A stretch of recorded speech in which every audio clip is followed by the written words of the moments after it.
She texted, "You're too emotional for a man. It's embarrassing." I responded, "I'll work on that." Then I became emotionally unavailable in every way she'd always complained about. Her desperation when she realized she'd created the problem she used to hate. I, 35 male, got the text that changed everything 6 weeks ago. My girlfriend Jessica, 33, and I had been together for almost 4 years, living together for 2. We just had what I thought was a meaningful conversation about my dad's declining health.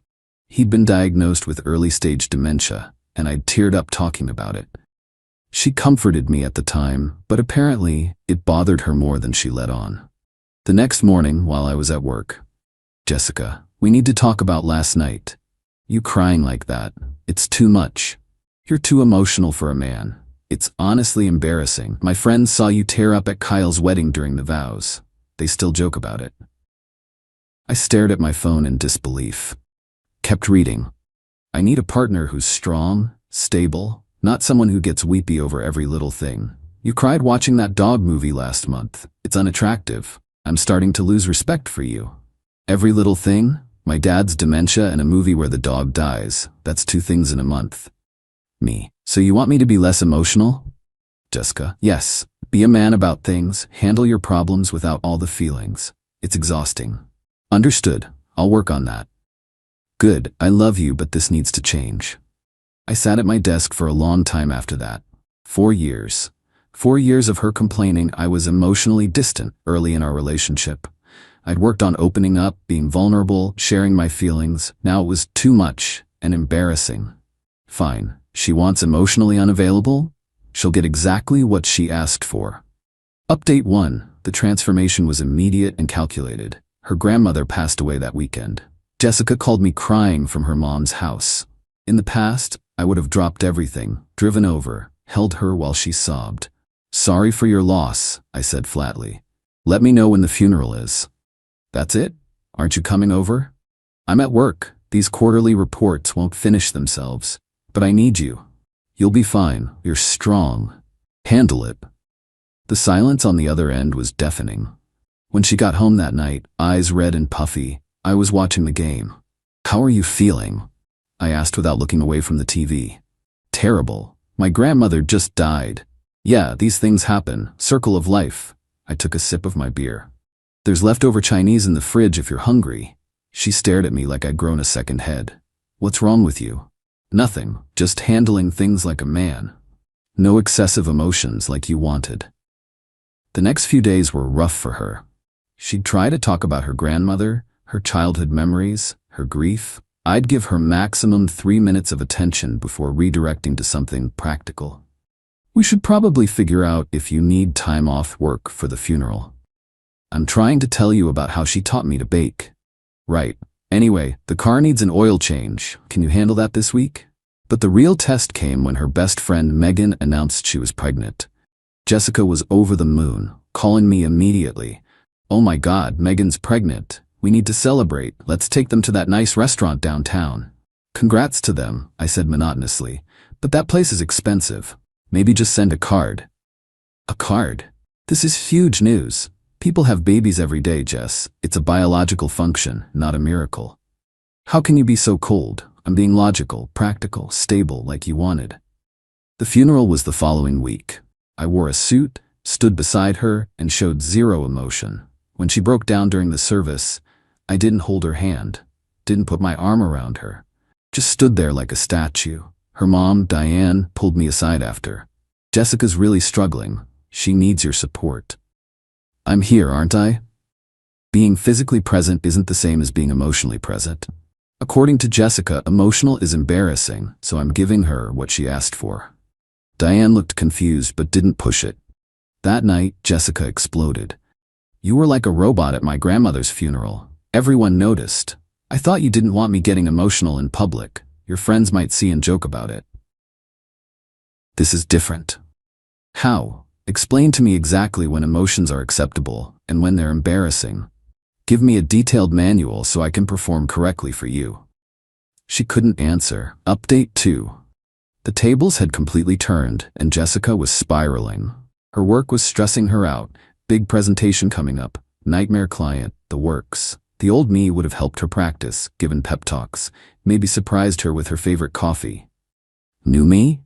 You'll figure it out, you always do. I'm really nervous about tomorrow. Nervousness is just wasted energy. Either you're prepared or you're not. Can you at least look at my slides? I'm not in marketing. My opinion wouldn't be useful. She bombed the presentation, came home in tears. I was meal prepping. It was awful. I completely froze up. These things happen. Chicken or beef for dinner? Are you serious right now? I'm having a crisis. No, you had a bad day at work. A crisis would be losing your job. You still have your job, right? Yes, but then no crisis. Chicken or beef? She chose chicken. We ate in silence. Her friends started noticing. Megan cornered me at a group dinner. What's going on with you and Jess? She says you've become completely cold. I'm just being less emotional. It's what she wanted. She wanted that? Ask her about the text she sent me 6 weeks ago. Jessica went pale. That's not, I didn't mean. You said I was too emotional for a man. Embarrassing. Your exact words. Her friend group exchanged glances. Amber, who'd apparently been one of the ones joking about me crying at Kyle's wedding, suddenly looked uncomfortable. We were just joking around, Amber said weakly. Funny how Jessica took those jokes seriously enough to demand I change. The ride home was silent until Jessica exploded. You humiliated me. I answered honestly. If that's humiliating, maybe reconsider your choices. I'm trying to connect with you. I miss us. Us? You mean when I was too emotional and embarrassing? That us? I didn't mean it like that. Then how did you mean it? Be specific.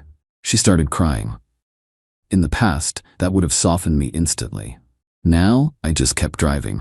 See, you're crying now, but when I cried about my dad's dementia, that was embarrassing. Explain the difference. It's different. Because you're a woman? No, because. Take your time, I'll wait for the logical explanation. There wasn't one. Her birthday was coming up.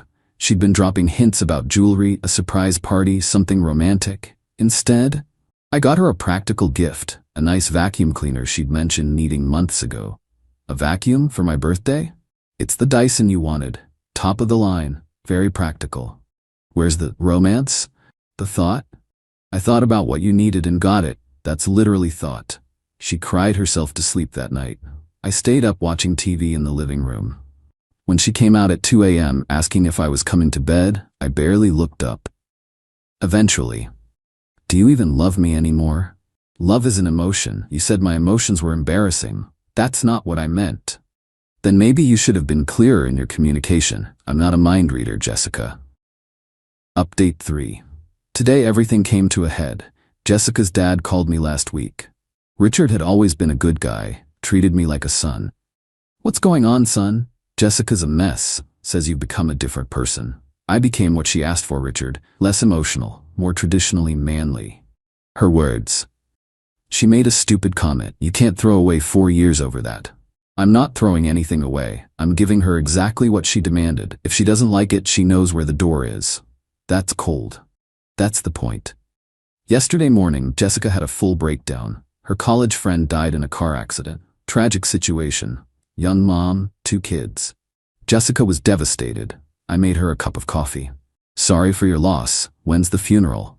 She threw the mug against the wall. It shattered. Coffee everywhere. Feel something. Anything. Please. I calmly got paper towels and started cleaning. You're gonna stain the wall. I don't care about the wall. I care about us. I miss my boyfriend. The one who held me when I was sad. The one who cried at beautiful moments. The one who felt things. That boyfriend was embarrassing, remember? Your friends laughed at him. I was wrong. I was so wrong. Is that what you want to hear? I don't want to hear anything. You made your preferences clear.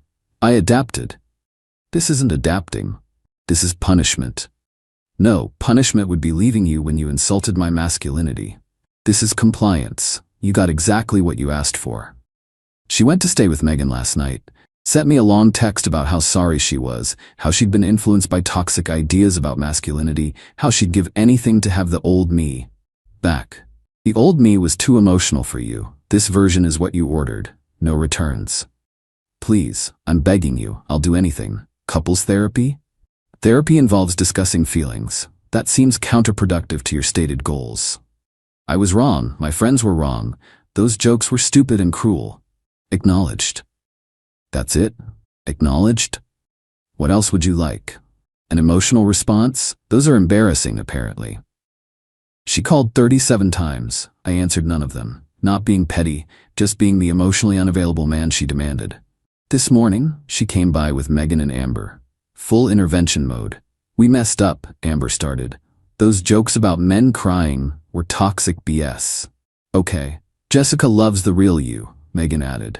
The emotional, caring you. That version was deemed embarrassing and unattractive. Jessica was sobbing. Please, I'll never say anything like that again. I'll defend you to anyone who makes those jokes. Jess, I interrupted calmly. You revealed what you really think. When I showed vulnerability about my father's dementia, your response was that it was embarrassing. That's not something you can take back. People make mistakes. Yes, and they face consequences. This is yours. So what, we're done? I thought about it. Really thought about it. No, we're exactly where you wanted us to be. I'm the stoic, emotionally unavailable man you requested. You got your wish. If you're unhappy with the result, that's a you problem. This is torture. This is literally what you asked for. I have the text messages to prove it. They left after an hour of circular arguing. Jessica's moving back to her mom's for a while. Says she needs space to think. Space to think about what? She already told me exactly what she thinks. That male vulnerability is embarrassing, that my emotions are too much, that crying about my dad's illness makes me less of a man. The irony? I feel nothing about this situation now. Not anger, not sadness, not satisfaction. Just nothing. I gave her exactly what she wanted, and it broke her. Her mom called an hour ago. You're being cruel. I'm being what Jessica asked me to be. She made one mistake. She revealed her true beliefs. When someone shows you who they are, believe them. So you're just going to throw away 4 years? Jessica threw it away when she said my emotions were embarrassing. I'm just refusing to pretend she didn't. Final update. It's been 2 months since that text about being too emotional. Jessica and I are done. Not officially broken up, but done. She lasted 3 days at her mom's before coming back, begging for another chance. Made all kinds of promises about accepting my emotions, never judging me again, defending me to anyone who made jokes. I'll believe it when I see it consistently for the next 4 years, I told her. That's how long I was vulnerable with you before you called it embarrassing. She moved back in, but into the guest room. We're basically roommates now. She keeps trying to spark emotional connections. Cooking my favorite meals, suggesting we watch movies that used to make us both cry, bringing up happy memories. I respond to everything with the same flat effect. Not cruel, not mean, just empty. The emotional switch she demanded I flip? It's stuck in the off position now. Last week, my dad had a bad episode. Forgot who I was for about an hour. The old me would have been devastated, would have needed support. Instead, I handled it with clinical efficiency. Made sure he was safe, talked to his doctors, adjusted his care plan. No tears, no feelings, just action. Jessica found out from my mom and tried to comfort me. I'm so sorry about your dad. How are you feeling? I'm not. Feeling is embarrassing, remember? Please stop punishing me.